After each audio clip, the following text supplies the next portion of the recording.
अस्सलाम वालेकुम। आज का हमारा टॉपिक है Rutherford model of atom, first year chemistry का। इससे प्रीवियस लेक्चर जो हमारा था that was about measurement of charge on electron, यानी कि इलेक्ट्रॉन के ऊपर कौन सा चार्ज है उसको कैसे मेजर करना है। वो हमने मिलिकन ऑयल ड्रॉप मेथड से मेजर किया था। आज का उससे नेक्स्ट टॉपिक है रदरफोर्ड मॉडल ऑफ एटम। यानी अगर इसे हम देखें तो एक सीक्वेंस में चल रहे हैं। पहले डिस्कवरी ऑफ प्रोटॉन के बारे में देखा गया, डिस्कवरी ऑफ इलेक्ट्रॉन के बारे में भी पढ़ा, डिस्कवरी ऑफ न्यूट्रॉन के बारे में पढ़ा, फिर उनका चार्ज भी पढ़ा।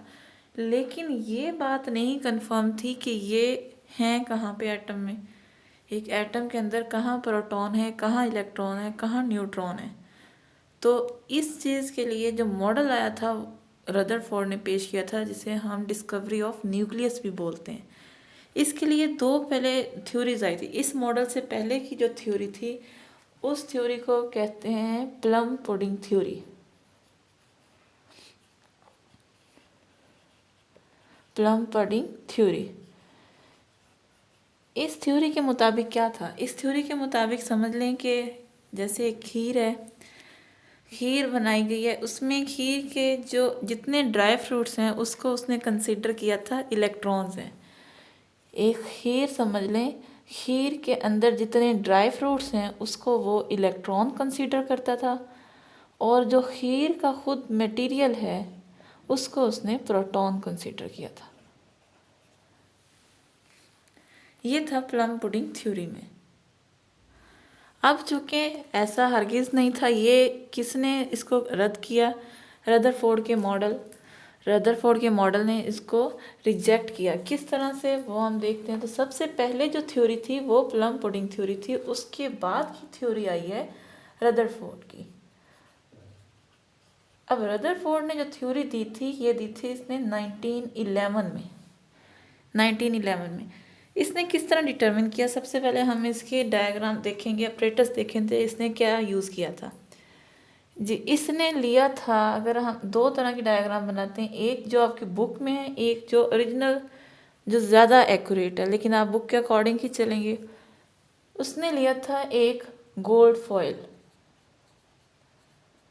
यह है गोल्ड फॉयल, या इसको हम क्या कहते हैं, सोने का वर्क। गोल्ड फॉयल लिया। अब इस गोल्ड फॉयल को उसने क्या किया था, कवर कर दिया था एक प्लेट से, जिंक प्लेट के साथ उसने इसको कवर कर दिया था। ये एक उसने जिंक प्लेट, या इसको हम क्या कहते हैं, फोटोग्राफिक प्लेट। काम क्या था इसका ये हम देखेंगे। और उसने क्या यूज़ किया था, लेड का ब्लॉक यूज़ किया था। उसने यूज़ किया था लेड का एक ब्लॉक। इस ब्लॉक के अंदर उसने रखा था रेडियो एक्टिव मटेरियल सोर्स। क्या रखा था? रेडियो एक्टिव मटेरियल सोर्स रखा था। अब रेडियो एक्टिव मटेरियल ऐसे होते हैं जो कि कॉन्टिन्यूसली रेडिएशंस एमिट करते हैं। यहाँ पे जो रेडियो एक्टिव मटेरियल है वो पोलोनियम भी हो सकता है और रेडियम भी। ये दो तरह के रेडियो एक्टिव मटेरियल थे जो उसने यूज़ किए थे। अब ये रेडियो एक्टिव मटेरियल क्या करते हैं, बेसिकली ये एमिट करते थे अल्फा पार्टिकल्स को। ये अल्फा पार्टिकल्स को एमिट करते थे। अब अल्फा पार्टिकल्स क्या होते हैं, वो हीलियम के पार्टिकल्स होते हैं। हीलियम 24 यानी +2 चार्ज वाले पार्टिकल्स होते हैं, जिनको हम कहते हैं हीलियम के अल्फा पार्टिकल्स या जस्ट अल्फा पार्टिकल्स बोलते हैं। ये हमें कहाँ से मिल रहे थे? रेडियो एक्टिव मटेरियल पोलोनियम और रेडियम से। इन दोनों में से कोई एक यूज़ कर सकते हैं। उसने इस सोर्स को यूज़ किया। यहाँ से जो अल्फा पार्टिकल्स निकल रहे थे वो इनको उसने इनके ऊपर स्ट्राइक करवाया, इस गोल्ड फॉयल के ऊपर, जिसकी थिकनेस कितनी थी, 0.00004 सेंटीमीटर। ये उसकी थिकनेस थी। अब जब वो स्ट्राइक करवाया था तो उसने यहाँ से ऑब्जर्वेशन क्या देख रहा था कि कुछ अल्फा पार्टिकल्स बिल्कुल सीधे डिफ्लेक्ट कर, बिल्कुल सीधे स्ट्रेट गए, और जिंक सल्फाइड की प्लेट पे जाके उसने फ्लैश क्रिएट किया। और कुछ पार्टिकल्स क्या हो रहे थे, डिफ्लेक्शन शो करते थे सम एंगल यहाँ पे, कुछ पार्टिकल्स जो थे वो बाउंस बैक हुए थे। ये 3 तरह की ऑब्जर्वेशन हुई थी। ये उसने अपने एक्सपेरिमेंट में यूज़ किया था। अब बुक के अकॉर्डिंग जो डायग्राम बनाई गई है, अगर हम उसको देख लें, उसमें बनाई क्या गई है, ये लिए गए हैं यहाँ पे गोल्ड फॉयल ली गई है,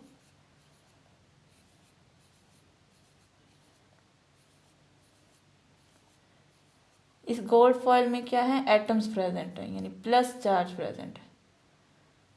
प्लस क्यों कहते हैं, क्योंकि इसके सेंटर में प्रोटॉन था, तब नहीं इस चीज़ का कंफर्म था, लेकिन क्योंकि अब ये डायग्राम यूज इसी तरह बनाई जाती है, इसलिए हम यहाँ पे प्लस शो करवाते हैं, क्योंकि न्यूक्लियस प्रेजेंट है इसका। अच्छा, अब यहाँ पे उसने इसको कवर किस चीज़ से किया, इसके इस साइड पे उसने जिंक प्लेट लगाई।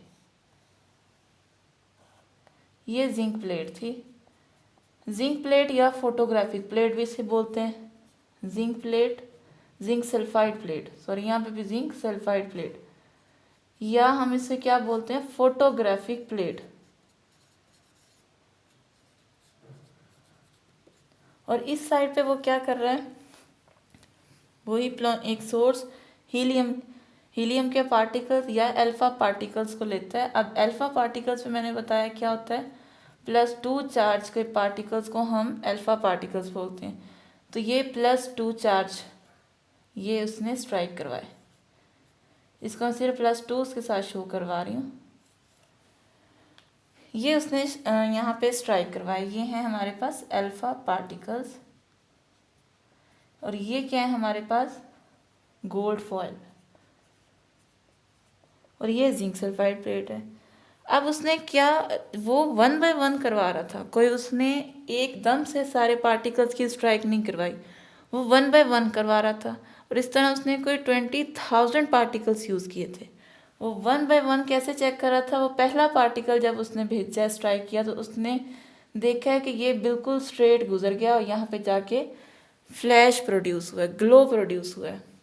इसी तरह ये दूसरा पार्टिकल आया, वो भी स्ट्रेट गुजर गया। ये पार्टिकल जो आया है वो जब यहाँ से टकराया है, उसने डिफ्लेक्शन शो की, जब इनके साथ टकराया है डिफ्लेक्शन शो हुई। जब थर्ड यानी कि कोई और पार्टिकल जो इसके सेंटर से गुजरने लगा है, वो रिबाउंस बैक हुए। 3 तरह की इसके पास ऑब्जर्वेशन आई। तो पहले हम इसके लिखते हैं, ही परफॉर्म्ड एन एक्सपेरिमेंट,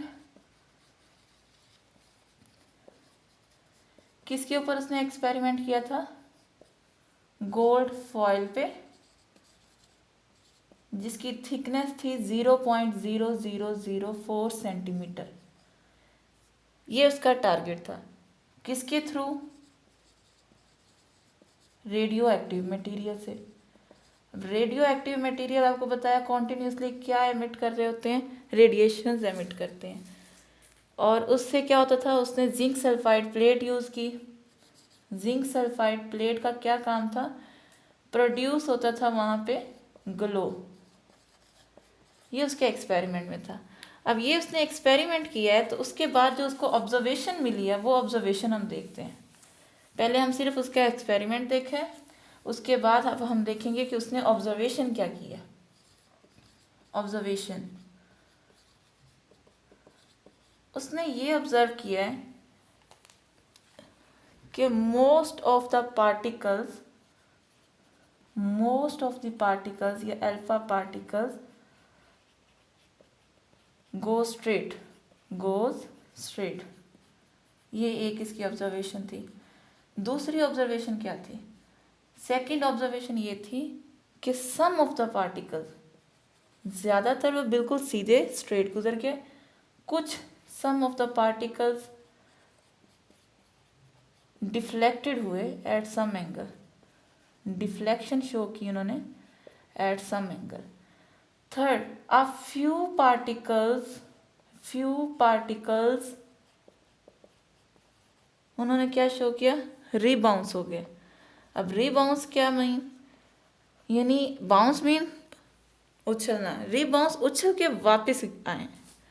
तो अ फ्यू पार्टिकल्स रिबाउंस हुए हैं, सम ऑफ द पार्टिकल्स डिफ्लेक्टेड हुए हैं, ज़्यादातर जो हैं वो बिल्कुल स्ट्रेट गुजर गए। अब इस ऑब्जर्वेशन से उसने रिजल्ट क्या फाइंड आउट किया था। नेक्स्ट हमारा जो यहाँ पे पॉइंट होगा वो है रिजल्ट्स।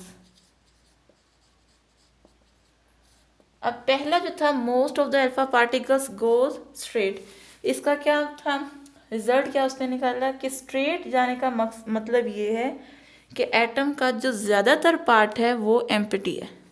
जो स्ट्रेट फर्स्ट यानी स्ट्रेट जो गए हैं पार्टिकल्स, उससे क्या प्रूव हो रहा है, most of the part of atom क्या है, एम्प्टी है। एम्प्टी वर्ड यहाँ पे एम्फेसाइज करेंगे, खाली है, क्यों, इसी वजह से इलेक्ट्रॉन्स जो हैं वो बिल्कुल यहाँ पे जो अल्फा पार्टिकल्स हैं वो स्ट्रेट पास हो गए। सेकंड थी उसके पास कि हमने कहा some of the particles show deflection at some angle, वो डिफ्लेक्शन क्यों हुई है। अब आप ये देखें कि इसको अगर मैं रिमूव करती हूँ ऑब्जर्वेशन को, डिफ्लेक्शन उसने कहा कि ये एटम के ऊपर होता है पॉजिटिव चार्ज, न्यूक्लियस के ऊपर क्या है, पॉजिटिव चार्ज। डिफ्लेक्शन इस वजह से हुई कि जो यहाँ से पार्टिकल्स आ रहे हैं अल्फा पार्टिकल्स, वो भी क्या है, पॉजिटिव इन चार्ज है। तो वो जब इसके साथ टकराते हैं तो पॉजिटिव पॉजिटिव कभी भी अट्रैक्शन नहीं होती, different charges attract each other but same charges repel each other. तो यहाँ से एक रीज़न ये भी थी कि सेम चार्ज होने की वजह से इन्होंने डिफ्लेक्शन शो की है। तो यहाँ पे हम क्या कह सकते हैं, पहला तो स्ट्रेट आ गया, और डिफ्लेक्शन का मीन क्या है कि इसका सेंट्रल पार्ट कैरी कर रहा है पॉजिटिव चार्ज को। हम क्या कहेंगे इसके, कि इसके सेंट्रल जो पार्ट है उसके ऊपर कोई पॉजिटिव चार्ज प्रेजेंट है। सेकंड ऑब्जर्वेशन जो डिफ्लेक्शन की वजह से हुई है, उसका रिजल्ट यह है कि सेंट्रल पार्ट जो एटम का है कैरी कर रहा है पॉजिटिव चार्ज को।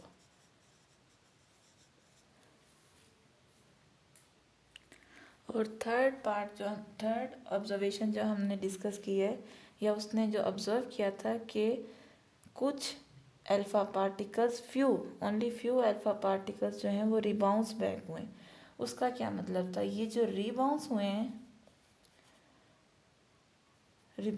हैं इसका मतलब कि किसी भी एटम का जो सेंट्रल पार्ट है वो डेंस है, हाईली डेंस है।